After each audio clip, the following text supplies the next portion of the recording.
एक भिखारी किसी किसान के घर भीख मांगने गया। किसान की स्त्री घर में थी, उसने चने की रोटी बना रखी थी। किसान जब घर आया, उसने अपने बच्चों का मुख चूमा। स्त्री ने उनके हाथ पैर धुलाए, उसके बाद वह रोटी खाने बैठ गया। स्त्री ने एक मुट्ठी चना भिखारी को डाल दिया। भिखारी चना लेकर चल दिया। रास्ते में भिखारी सोचने लगा, हमारी भी कोई जीवन है, दिन भर कुत्ते की तरह मांगते फिरते हैं, फिर स्वयं बनाना पड़ता है।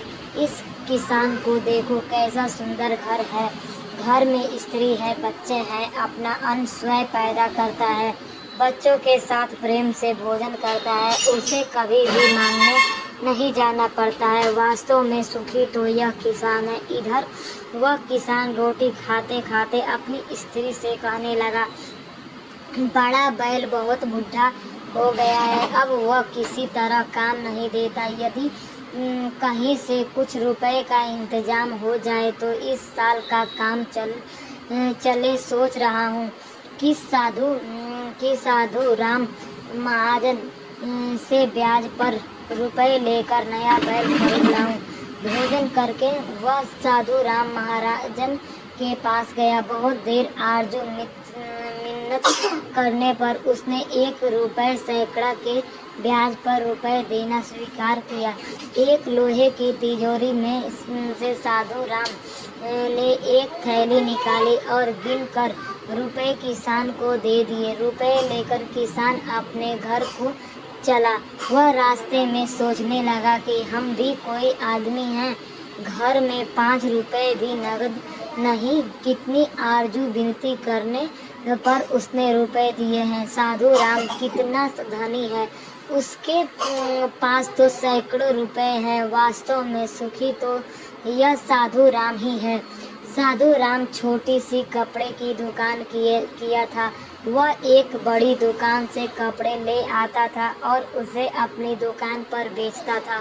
दूसरे दिन साधु कपड़े लेने गया। वहाँ सेठ पृथ्वी चंद की दुकान से कपड़ा लिया। वह वहाँ बैठा ही था कि इतनी देर में कई तार आए और कोई बम्बई का था तो कोई कलकत्ते का।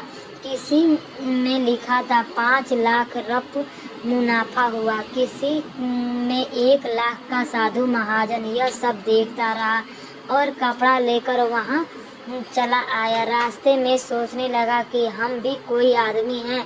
10,000 जोड़ लिए महाजन कहलाने लगे। पृथ्वी चंद को तो एक दिन में लाखों का फायदा होता है। वास्तव में सुखी तो यही है।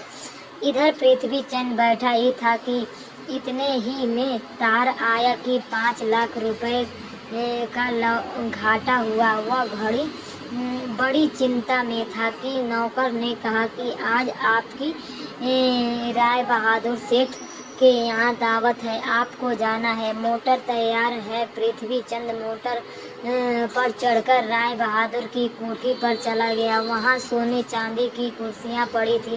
राय बहादुर जी से कलेक्टर और कमिश्नर आदि बड़े बड़े अधिकारी हाथ मिला रहे थे। बड़े बड़े सेठ खड़े थे। वहाँ पृथ्वी चंद सेठ को कौन पूछता, वह भी एक कुर्सी पर जाकर बैठ गया। वहाँ लाड साहब की आए। राय बहादुर से हाथ मिलाया, उनके साथ चाय पी और चले गए। पृथ्वी चंद अपनी मोटर में लौट रहे थे। रास्ते में सोचते हैं कि हम भी कोई सेठ हैं।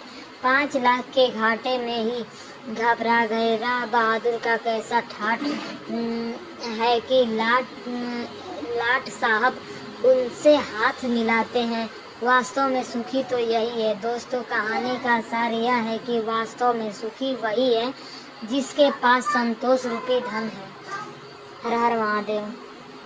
किसी का देख के अपने आप को गिल्टी फील मत कीजिए। दोस्तों, जय हिंद, जय भारत।